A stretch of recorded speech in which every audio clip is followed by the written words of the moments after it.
గతంలో 7 ప్రధాన దేవాలయాల్లో శానిటేషన్ టెండర్స్ 2 సంవత్సరాలు చేయడానికి 7 ప్రధాన దేవాలయాలకి అయ్యేటువంటి ఖర్చు కేవలం 50 కోట్ల రూపాయల లోపు మాత్రమే. 50 కోట్ల రూపాయల లోపు మాత్రమే. కానీ మొన్న సెప్టెంబర్ 4వ తారీఖున రాష్ట్ర ప్రభుత్వం అదేవిధంగా దేవాదాయ ధర్మాదాయ శాఖ కలిసి ఇచ్చినటువంటి ఈ జీవోలో ఈ టెండర్స్ని 100 కోట్ల రూపాయలకి ఇచ్చారు. ఈ టెండర్ని 100 కోట్ల రూపాయలకి ఇచ్చారు. అంటే 50 కోట్ల రూపాయలని శానిటేషన్ టెండర్స్లో దోచుకోమని తిరుపతికి చెందినటువంటి భాస్కర్ నాయుడు అనేటువంటి కాంట్రాక్టర్ని రెడ్ కార్పెట్ వేసి దోచుకోమని జీవో ఇచ్చారు. దేవాదాయ ధర్మాదాయ శాఖ చరిత్రలో ఎప్పుడైనా సరే ఫెసిలిటీ మేనేజ్మెంట్ సర్వీసెస్ అనే నిబంధన ఉందా? ఎందుకు ఈ నిబంధన తీసుకొచ్చారు? 2014-19 మధ్యలో చంద్రబాబు నాయుడు గారు అధికారంలో ఉన్నప్పుడు ఈ భాస్కర్ నాయుడు గారికి చెందినటువంటి Padmavathi hospitality and facilities management services వాళ్ళకి అప్పుడు కూడా 7 ప్రధాన దేవాలయాల్లో శానిటేషన్ టెండర్స్ నిర్వహించుకోమని జీవో ఇచ్చారు. ఇష్టానుసారం దోచుకోమని, ఆయన పెట్టినంత బిల్లులు ఇవ్వమని చంద్రబాబు నాయుడు గారు అధికారంలో ఉన్నప్పుడు కూడా ఇచ్చారు. కానీ మా పార్టీ అధ్యక్షులు మాజీ ముఖ్యమంత్రి వర్యులు జగన్మోహన్ రెడ్డి గారి హయాంలో ఫెసిలిటీ మేనేజ్మెంట్ సర్వీసెస్ ద్వారా 7 ప్రధాన దేవాలయాల్లో ఒక్కళ్ళే టెండర్స్ నిర్వహించి దేవుళ్ళని సొమ్ముని దోచుకుంటున్నారని గ్రహించి ఆ నిబంధన తీసేసి 7 ప్రధాన దేవాలయాల్లో టెండర్లు ఆహ్వానిస్తే 7 కాంట్రాక్టర్లు చేశారు. అక్కడ దేవాలయాలకు సంబంధించినటువంటి సొమ్ము ఆదా అయ్యింది. అన్ని చోట్ల టెండర్స్ బాగా చేశారు. మరలా చంద్రబాబు నాయుడు గారి అధికారంలోకి వచ్చారు.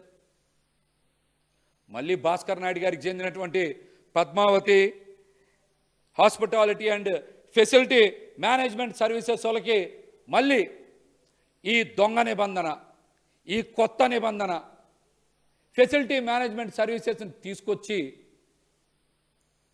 50 కోట్ల రూపాయలకి నిర్వహించేటువంటి ఈ పనులను 100 కోట్ల రూపాయలు కట్టబెడతా రాశారు.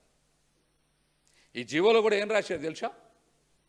ఎందుకు టెండర్ ఇస్తా ఉన్నారంటే గతంలో ఉన్న కాంట్రాక్టర్లంట శానిటేషన్ పనులు సరిగ్గా చేయట్లేదని, డ్రెస్ కోడ్ పాటించడం లేదని, జీతాలు సరిగ్గా ఇవ్వట్లేదని, పిఎఫ్లు ఈఎస్ఐలో సరిగ్గా చెల్లించట్లేదని చాలా స్పష్టంగా ఇందులో మెన్షన్ చేశారు. మరి ఈ నిబంధనలన్నీ పెట్టినటువంటి మీరు అసలు భాస్కర్ నాయుడు అనేటువంటి వ్యక్తే ఈ నిబంధనలు పాటించట్లేదని గతంలో లోకాయుక్త కేసులో కూడా విచారణ జరిగింది కదా. లోకాయుక్తలో కూడా విచారణ జరిగింది కదా. మరి లోకాయుక్తలో ఈయన మీద పెట్టినటువంటి కేసుని మీరు ఎందుకు పరిగణలోకి తీసుకోలేదు? ఎందుకు పరిగణలోకి తీసుకోలేదు? ఆ రోజు ఉన్నటువంటి లక్ష్మణ్ రెడ్డి గారు కూడా రాశారు కదా, లోకాయుక్తలో విచారణ జరిగింది కదా, ఇదే భాస్కర్ నాయుడు గారికి చెందినటువంటి సంస్థ మీద. అయినప్పటికీ మీరు ఆయనకి ఎలా ఇచ్చారు ఈ కాంట్రాక్ట్? ఎలా ఇచ్చారు? 7 ప్రధాన దేవాలయాల్లోని ఈవోలు కూడా భక్తులు దేవుడికి సమర్పించినటువంటి సొమ్ముని మీరు కాపాడాల్సింది పోయి కాజేయమని 7 ప్రధాన దేవాలయాల్లో ఈవోలు కూడా ఏ విధంగా ఎన్ఓసి ఇచ్చారు మీరందరూ కూడా? ఈ టెండర్ తప్పని మీరు ఎవరు ఎందుకు రాయిలా? మీ మీద ఉన్నటువంటి ఒత్తిడి ఏంటి? మీ మీద ఉన్న ఒత్తిడి ఏంటి? అదేవిధంగా ఈ టెండర్ని 6 సార్లు వాయిదా వేశారు. 6 సార్లు వాయిదా వేశారు. దానికి కారణం ఏంటో కూడా ఎండోమెంట్ కమిషనర్ గారు సమాధానం చెప్పాలి. ఫ్రీ బిడ్ సమావేశానికి మీరే కదా కాంట్రాక్టర్లందరినీ రమ్మన్నారు. 15 మంది కాంట్రాక్టర్లు వచ్చారు కదా. వచ్చిన తర్వాత మీరు భాస్కర్ నాయుడికి కట్టబెట్టాలనేటువంటి కుట్రతో కావాలనే కొత్త నిబంధనలు చేర్చారు కదా. ఫెసిలిటీ మేనేజ్మెంట్ సర్వీసెస్లో ఇండియా స్థాయిలో అనుభవం ఉండాలని కొత్త నిబంధన చేర్చి అందరినీ డిస్క్వాలిఫై చేశారు కదా. చివరికి టెక్నికల్ బిడ్లో మిగిలింది ఇద్దరే కదా, పద్మావతి సర్వీసెస్, రెండోది చైతన్య జ్యోతి సర్వీసెస్. టెక్నికల్ బిడ్లో కూడా చైతన్య జ్యోతి అనుభవం లేదని, జాతీయ స్థాయిలో వీళ్ళు టెండర్స్ నిర్వహించలేదని వాళ్ళని తీసేశారు కదా. మరి అప్పుడు మిగిలింది ఒక్క టెండరే కదా. మరి ఒక్క టెండర్కే నిబంధనలకు వ్యతిరేకంగా ఏ విధంగా ఈ శానిటేషన్ టెండర్స్ని Padmavathi hospitality and facility management వారు కట్టబెడతారు? ఇది టెండర్ నిబంధనలకి వ్యతిరేకం కాదా? టెక్నికల్ బిడ్లో ఒక్కళ్ళే ఉంటే ప్రైస్ బిడ్ ఎలా కన్ఫర్మ్ చేస్తారు? మీరు టెండర్ నోటిఫికేషన్ ఇచ్చినప్పుడు కూడా మరి ఆ టెండర్లో మ్యాన్ పవర్ సప్లైకి 78 కోట్ల రూపాయలు లోపు టెండర్ వేయాలని మీరు నిబంధన పెట్టారు. అదనంగా మెయింటెనెన్స్కి నిబంధన పెట్టారు. దాని మీద సర్వీస్ ఛార్జ్కి నిబంధన పెట్టారు మీరు టెండర్ జారీ చేసినప్పుడు. కానీ జీవోలో మాత్రం ఎక్కడా కూడా ఆ 78 కోట్ల రూపాయల ప్రస్తావన ఎందుకు తేలేదు? కేవలం సర్వీస్ ఛార్జెస్కి మాత్రమే ఒక 16 కోట్లు 17 కోట్లు కట్టాలని మాత్రమే ఎందుకు నమోదు చేశారు? ఇది తప్పుదారి పట్టించడానికి, అందరినీ ప్రజల్ని మోసం చేయడానికా? దీనికి మీరు సమాధానం చెప్పాలి.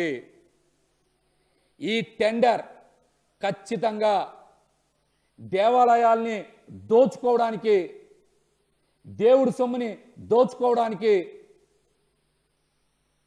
పాపభీతి లేకుండా జారీ చేసినటువంటి జీవోనే.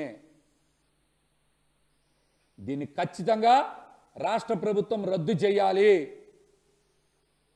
జగన్మోహన్ రెడ్డి గారు పారదర్శకంగా అవలంబించినటువంటి శానిటేషన్ టెండర్స్ విధానాన్నే మీరు కూడా అనుసరించాలి.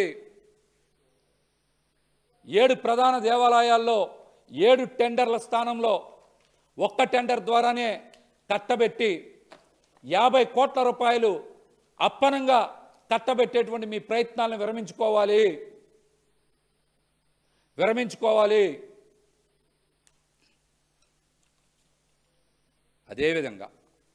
అదేవిధంగా చంద్రబాబు నాయుడు గారు అధికారంలోకి వచ్చిన తర్వాత ఒక కొత్త జీవో జారీ చేశారు. ఆ జీవో నెంబర్ 139. దేవాదాయ ధర్మాదాయ శాఖ తరపున ప్రభుత్వం ఆ జీవో జారీ చేసింది. దేవాలయాలకి వ్యవసాయేతర భూములు అంటే కమర్షియల్ ల్యాండ్స్ ఆదాయం వచ్చేయి, విలువ కలిగినటువంటి ఆ భూముల్ని ఇక నుంచి వేలం రద్దు చేసి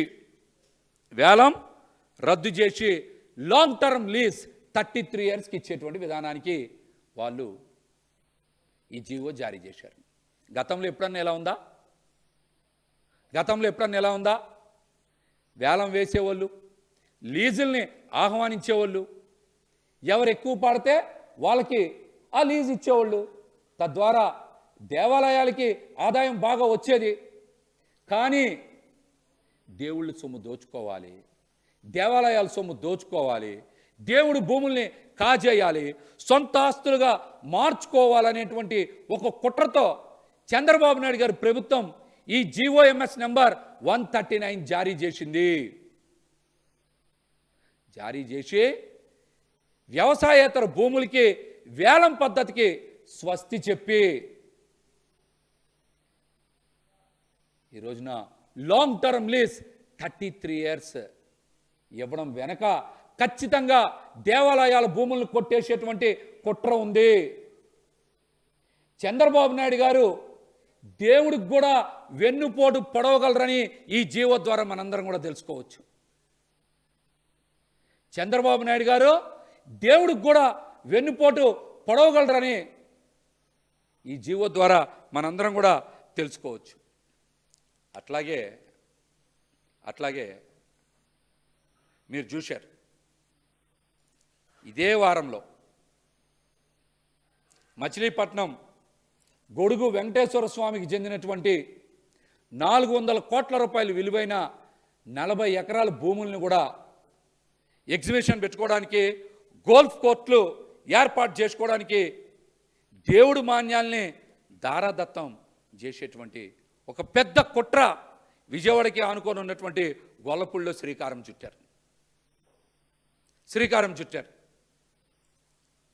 మీకు పోయే కాలం వచ్చింది కాబట్టినే దేవుడితో పెట్టుకుంటా ఉన్నారు. మీకు పోయే కాలం వచ్చింది కనుకనే దేవుడితో పెట్టుకుంటా ఉన్నారు. అన్నీ కూడా ఈ వారం రోజుల్లో జరిగినాయే. మొదట మీరు చూస్తే జగన్మోహన వేణుగోపాల్ స్వామి టెంపుల్కి చెందినటువంటి 1036 ఎకరాలకు చెందిన 1000 కోట్ల రూపాయలు విలువైన భూమి, గొడుగు వెంకన్న స్వామికి చెందినటువంటి 400 కోట్ల రూపాయలు విలువైన 40 ఎకరాల భూమి, అదేవిధంగా శానిటేషన్ టెండర్స్ పేరు మార్చి ఫెసిలిటీ మేనేజ్మెంట్ సర్వీసెస్ ద్వారా 100 కోట్ల రూపాయల దేవుడి డబ్బుల్ని కొట్టేసేటువంటి ఈ మాయ అన్ని వారం రోజుల్లో జారీ చేసినటువంటి జీవోలే.